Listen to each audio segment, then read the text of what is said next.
आम आदमी पार्टी के वरिष्ठ नेता अनुराग डांडा आज अपने पैतृक गांव धनोरी में संत श्री धन्ना भगत जी के प्रदेश स्तरीय जयंती कार्यक्रम में पहुंचे।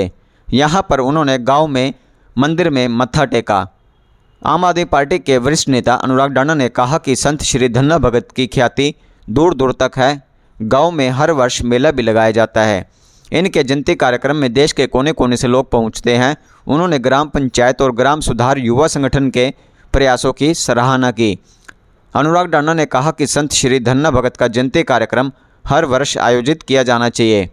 यहाँ पर उन्होंने पूर्व सीएम भूपेंद्र सिंह हुड्डा के संत श्री धन्ना भगत के ऊपर दिए गए बयान की निंदा करते हुए कहा कि संत श्री धन्ना भगत पूरे देश और समाज के हैं। अनुराग डांडा ने कहा कि 8 साल नज़रअंदाज करने के बाद आखिर सरकार को संत श्री धन्ना भगत जी की याद आई। इसका वे स्वागत करते हैं। उन्होंने कहा कि उनकी मांग है कि गांव धनोरी में मूलभूत सुविधाओं के साथ साथ धर्म क्षेत्र के रूप में विकसित किया जाए। उन्होंने कहा कि मंदिर के साथ लगते सरोवर का पुनरुद्धार होना चाहिए और सुरक्षा व्यवस्था के नाम पर ग्रामीणों को तंग नहीं किया जाना चाहिए। यहां पर गांव के सरपंच ने उन्हें अवगत करवाया कि प्रदेश सरकार गांव में महिला महाविद्यालय की घोषणा कर चुकी है, लेकिन अभी तक गांव में कॉलेज का निर्माण शुरू नहीं हुआ है। उन्होंने जल्द से जल्द कॉलेज निर्माण की मांग की ताकि बेटियां गांव में उच्च शिक्षा की सुविधा हासिल कर पाए। देखिए, बहुत खुशी की बात है। मैंने पहले भी कहा था कि देर आए दुरुस्त आए, लेकिन संत श्री धन्ना भगत जी की जयंती तो मनाई जानी चाहिए। ऐसे महात्मा, ऐसे पुरुष हुए हैं, ऐसे महापुरुष हुए हैं कि उनके बारे में पूरे देश को, पूरे प्रदेश को जानने का हक है। तो ये तो बहुत अच्छा आयोजन है कि 3 दिन का एक यहाँ पर राजकीय आयोजन किया जा रहा है, राज्य स्तरीय आयोजन किया जा रहा है और गाँव के सब लोग भी पूरी खुशी से, पूरे उत्साह से उसमें शामिल हैं। मैं आज देख रहा हूँ हमारा एक इस गाँव से होने के नाते भी और गांव के लोगों की जो इच्छा है उसके नाते भी हमारी एक छोटी सी मांग बस ये है कि अगर ये 3 दिन का आयोजन यहाँ पे किया जा रहा है तो ये एक सिर्फ 3 दिन का आयोजन बन के ना रह जाए, बल्कि इसमें धनौरी को एक धर्म क्षेत्र के रूप में डेवलप किया जाना चाहिए। यहाँ पर बहुत सारे आस्था के स्थान हैं जिनको दूर दूर से आने वाले लोग मान्यता है उनकी मानते हैं, गाँव के लोग भी बहुत मानते हैं। इसको पूरे इलाके को एक धर्म क्षेत्र के रूप में डेवलप किया जाना चाहिए। अच्छी सड़कें, अच्छी सुविधाएं, मूलभूत बिजली अच्छी आती हो, पानी की व्यवस्था अच्छी हो, ताकि देश से, विदेश से, अलग अलग प्रदेशों से लोग यहाँ पे आएँ और वो धर्म के बारे में, हमारे महापुरुषों के बारे में, हमारी महान विभूतियों के बारे में जान सकें। बहुत कुछ है धनौरी की और आसपास की इस धरती में जानने के लिए और धर्म के बारे में। तो हमारी बस इच्छा यही है कि सरकार ने ये आयोजन किया, बहुत अच्छी बात है। हम स्वागत करते हैं, दिल खोल के अपने गाँव में स्वागत करते हैं। मुख्यमंत्री जी भी आ रहे हैं कल, उपराष्ट्रपति जी भी आ रहे हैं, उनका स्वागत है। लेकिन जब वो आ रहे हैं तो एक तो ये आयोजन अब हर साल होना चाहिए इसी तरीके का, और दूसरा कि ऐसी सुविधाएं यहाँ पे, ऐसी मूलभूत ढांचा तैयार करें कि धनौरी को एक विकसित धर्म क्षेत्र बनाया जा सके, ताकि देश प्रदेश के लोग यहाँ पे आएँ और सारी चीज़ों को देख सकें, सीख सकें और प्रेरणा ले सकें। जिस तरह देखिए, बुलाना तो सबको चाहिए था और ये तो एक तरीके से धार्मिक आयोजन है, तो इसमें तो कोई भी आए उसका स्वागत है और गांव के लोग तो सबका स्वागत कर भी रहे हैं। तो अगर कोई राजनीतिक कारणों से नहीं आता है तो मुझे लगता है कि वो ठीक बात नहीं है। ये हमारे महान विभूतियों, अब किसी ने हुड्डा साहब से कोई सवाल पूछा था कि धन्ना भगत जी की जयंती मना रहे हैं, तो उन्होंने कहा कि वो तो राजस्थान के हैं, यहाँ क्यों मना रहे हैं। तो मुझे लगता है कि ये अशोभनीय चीज़ें, ऐसा नहीं होना चाहिए। धन्ना भगत जी हम सबके प्रेरणा स्रोत हैं और बहुत पुराने समय से यहाँ पे बहुत मान्यता है। तो यहाँ के सब लोग उनसे, उनके जीवन से प्रेरणा लेते हैं, सीखते हैं। तो मुझे लगता है कि इस आयोजन में का राजनीतिकरण नहीं होना चाहिए। इस आयोजन में सारी पार्टियों के सब लोगों को शामिल होकर पूरे उत्साह से, पूरे जोश से इस जयंती को मनाना चाहिए, ताकि उनके जीवन से हज़ारों लाखों लोग प्रेरणा लें, सब जगह पे उनकी बात पहुँचे, उनके विचार पहुँचे।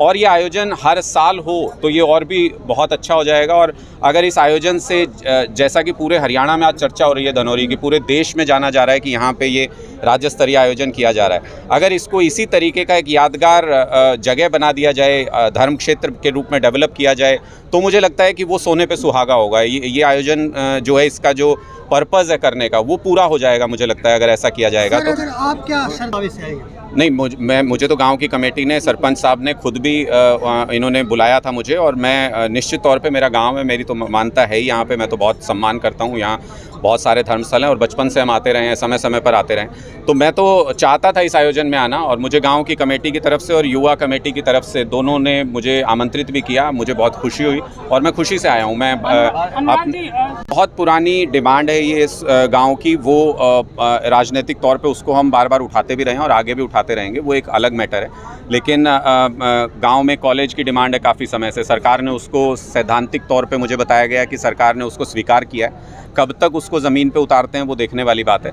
लेकिन ये सब राजनीतिक बातें हैं और राजनीतिक तौर पे इन मुद्दों को उठाते भी रहेंगे, बाद में भी उठाते रहेंगे, पहले भी उठाते रहे हैं। आज ये धार्मिक आयोजन है और इसमें सबका स्वागत है। मैं फिर बार बार कह रहा हूँ, इसमें राजनीति नहीं होनी चाहिए।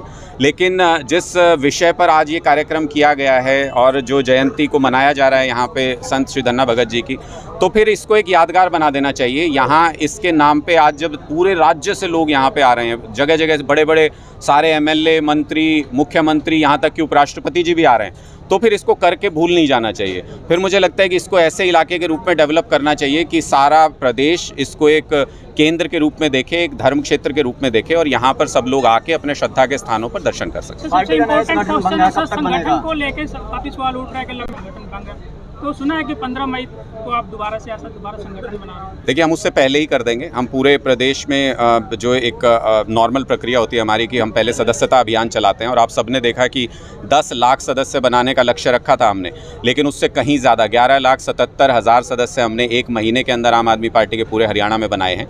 अब उसके बाद जब हमको पता चल गया कौन कौन सदस्य हैं पूरे प्रदेश में हमारे, अब उसमें से जो अच्छे अच्छे लोग हैं, जो मेहनती लोग हैं, उनको अच्छे पदों पर, अच्छी जिम्मेदारियों पर लगा करके एक संगठन तैयार करेंगे।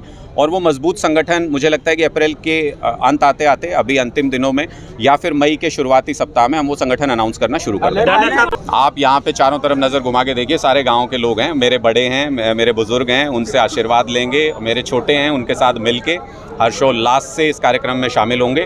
कहीं कोई राजनीतिक भाव नहीं है जब मैं यहाँ पर आया हूँ। तो बहुत ही दुर्भाग्यपूर्ण है। हमारी एक तरीके से आप देखें तो एक पूर्व राज्यपाल रहे हैं और एक कम्युनिटी को भारतीय जनता पार्टी जिस तरीके से बार बार टारगेट कर रही है, जिस तरीके से बार बार आप किसान आंदोलन के दौरान देखिए, या आप उत्तर प्रदेश में जिस तरीके से जब एक आरक्षण आंदोलन की मांग हो रही थी तब देखिए, या हरियाणा में जब आरक्षण आंदोलन की मांग हुई तब देखिए, जगह जगह पर बार बार भारतीय जनता पार्टी एक कम्युनिटी विशेष को निशाना बना रही है। मुझे लगता है वो सही नहीं है। जो राज्यपाल रहे सत्यपाल मलिक जी, उन्होंने क्या गलत कहा? उन्होंने सिर्फ ये बताया कि जब पुलवामा में हादसा हुआ, जब पुलवामा में हमारी सेना पे हमला हुआ, हमारे जवान शहीद हुए, तो उस वक्त सरकार की कई सारी खामियां थी जिनके बारे में उन्होंने उस वक्त सूचित किया था प्रधानमंत्री जी को।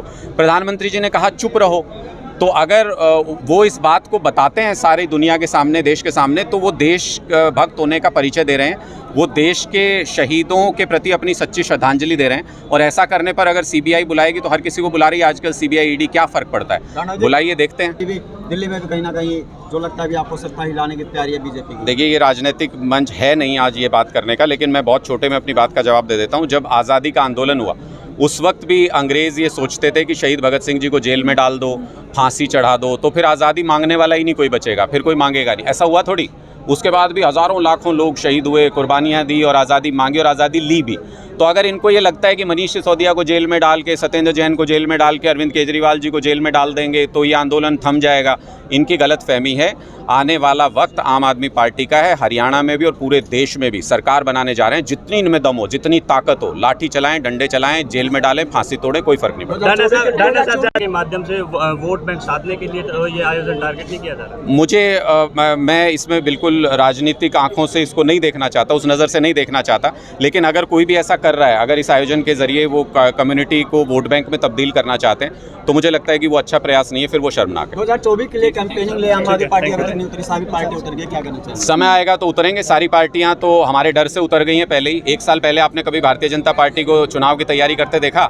1 साल पहले आपने कभी कांग्रेस को चुनाव की तैयारी करते देखा? ये सब हमारे डर की वजह से मैदान में उतर गए हैं, लेकिन हम सही समय पर, सही तरीके से, सही रणनीति के साथ मैदान में उतरेंगे और जीतेंगे। हरियाणा में आम आदमी पार्टी ही आएगी।